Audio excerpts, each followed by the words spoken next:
Ladies and gentlemen, boys and girls, please welcome onto the Friday night party den with Vicky and Glenn on Pure Dance Energy. It is, of course, the one and only Nick Nitro from the Rhythmic State. How you doing, Nick? I'm absolutely fine. How's yourself? I'm fine, getting there this evening. Good stuff. Looking forward to Fantasia myself. So, I can't wait now. Yay! All the butterflies, yes. It's okay if I run through a few wee questions with On you go, huh? So how did you first get involved with music? I was in the army in Germany in the late 80s and the early 90s, and I started going to these clubs out in Germany, and I was hearing some absolutely fantastic music. And I ended up going into the Gulf, and actually going into a tank in the Gulf War, and I was really, really into the tracks, basically, that I was listening to on my personal stereo. So I said to my family, you're going to send me out a keyboard, basically. So they sent me out a keyboard, and I learned to play tracks, basically, from this wee keyboard that I had. And that's basically how I first actually got involved with actually playing any kind of music.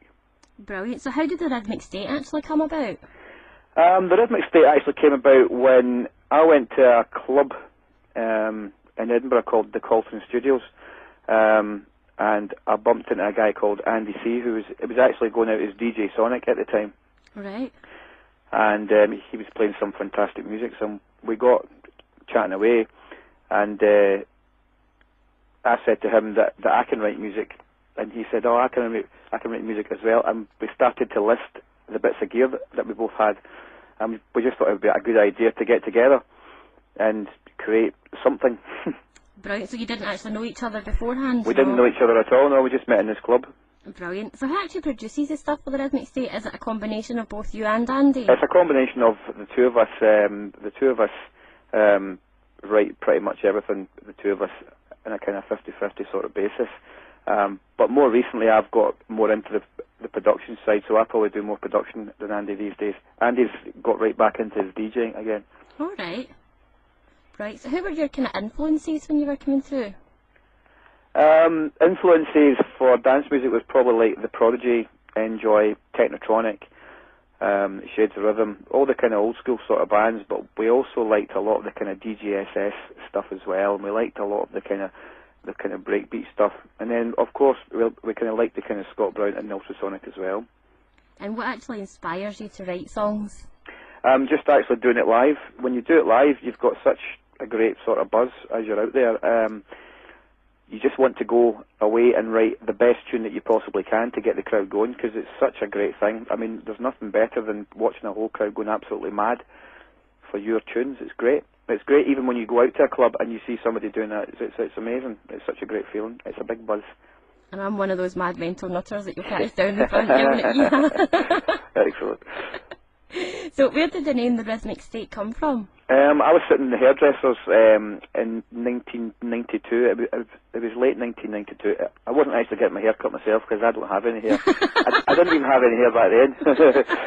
But I was sitting actually waiting on somebody, and I was trying to think of a good name because we'd been thinking of names, and we were coming up with pure crap basically. And then I just thought, because I liked that line from the Shaman's Boss Drum, Rhythmic Synergy, and I loved that name State, the kind of 808 State, right? I loved that kind of name as well because I thought that was a really, really grand, a big name. It's like a big sort of space, and just kind of clicked, Rhythmic State, put the two of them together, and you've got a really kind of classy name there, which we both loved instantly. You have, and it's definitely worked for you? Yes, definitely has, yes. And I know you've played all over the country as well. Do you have a favourite place or crowd to play to? Oh, that's a hard one. We used to love playing places like the Hangar 13. That had such a fantastic atmosphere. And the Metro was a fantastic club as well. The Resurrections were fantastic clubs. They were all absolutely brilliant places, but brilliant in different ways. I mean, if you go to somewhere like the Metro, that was like a really, really light club, where you could see everybody and you could see everything, and it was a big high roof, and it was a great atmosphere, a great sound system, and that had a whole different sort of vibe about it. And then you would go and play Hangar 13, and that had like an old kind of rave sort of effect, and everyone was right down the front, and it was great. It had a big stage and stuff as well.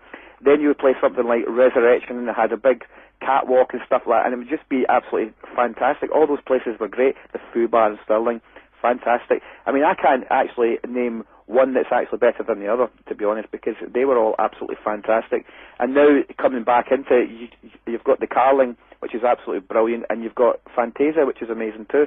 So there you go, loads and loads of amazing places. Do you have a least favourite gig at all? Is there anywhere you've There's a played few least favourites, but I'm not going to mention them because most of them are still going. Right, keep quiet about that one. Yep. So is there anywhere that you haven't played yet that you would like to? I would like to play Berlin. I'd like to play somewhere like the Love Parade or somewhere in Amsterdam or something like that. I would like to play in a foreign place. I mean, we've never played to a non-English speaking crowd before, and I would absolutely love that. That was always something I regretted not doing years and years ago. That's something you can still look into. Definitely, How do you think the scene's changed over the years?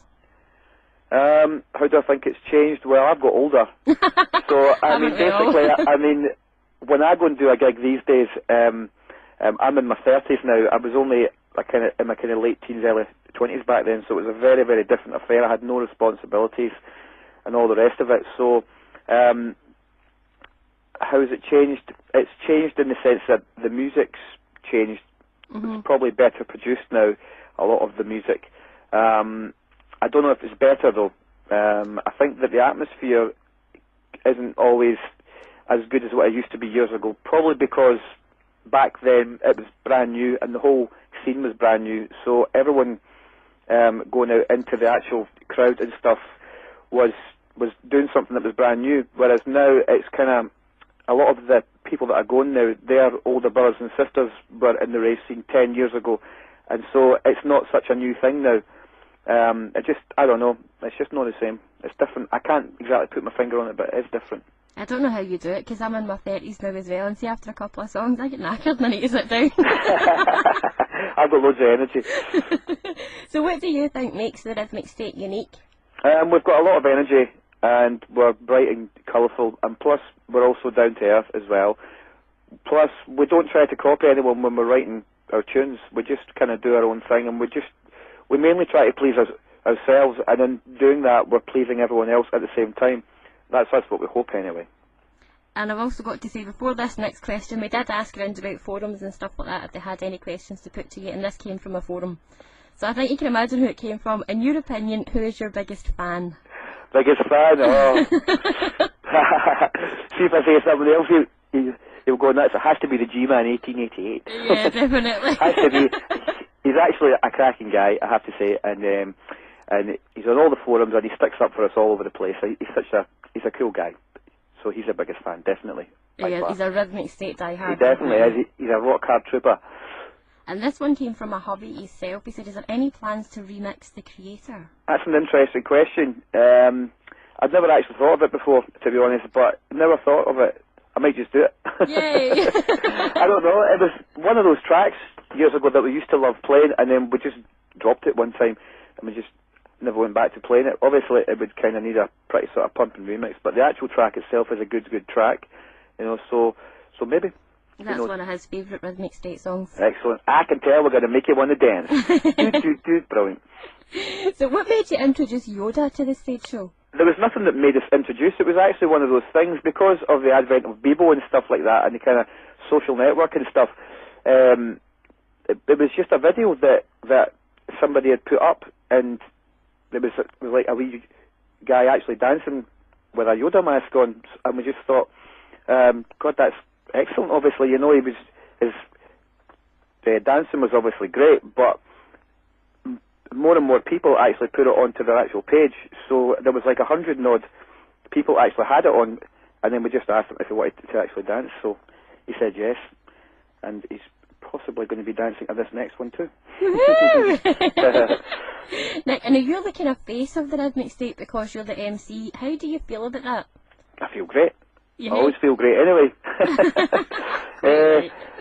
It's obviously a big responsibility, because, I mean, Andy can be absolutely knackered or not feeling well, and a few of the dancers can be not well, and they can go out and you can probably still do a good job. But if I'm not well, it really shows. So I've got to be completely up for it 100% to actually make the whole thing work. You know, so I can't be ill, or I can't be tired, or I can't be stressed, or I can't be frustrated. You know, I've got to go out there and actually be able to relax, and be able to talk to the crowd, and be able to get right into it, and actually feel what the audience is actually needing at that time. Well, you better get an early night ready for Fantasia then. Oh yeah, sure that's going to happen, eh?